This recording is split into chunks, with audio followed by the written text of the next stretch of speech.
ধন্যবাদ আপনাকে। দুর্যোগ পরবর্তীতে আমাদের মূলত ক্ষয়ক্ষতির প্রাক্কলনের কাজটি চলমান রয়েছে।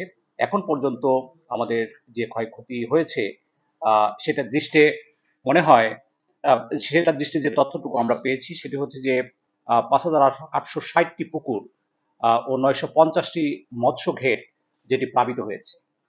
আমাদের 10,791 হেক্টর সবজি, আউশ ও বোরো ধানের 14,101 হেক্টর জমির ফসল ক্ষতিগ্রস্ত হয়েছে। এছাড়া আমাদের জেলায় 45 কিলোমিটার গ্রামীণ কাঁচা ও পাকা রাস্তা ক্ষতিগ্রস্ত হয়েছে। এছাড়া বহু ঘরবাড়ি, বিশেষ করে 5,000 ঘর আংশিকভাবে ক্ষতিগ্রস্ত হয়েছে এবং 2,465টি ঘর সম্পূর্ণভাবে ক্ষতিগ্রস্ত হয়েছে। তো সেই প্রাক্কলনটি আমরা খুব কিছুক্ষণের মধ্যেই চূড়ান্ত করে ফেলবো এবং সেটি আমাদের সংশ্লিষ্ট মন্ত্রণালয়ে এটি পাঠিয়ে দেব। আশা করছি যে এই ক্ষতি আমরা লাঘব করতে এবং যারা ক্ষতিগ্রস্ত হয়েছেন তাদের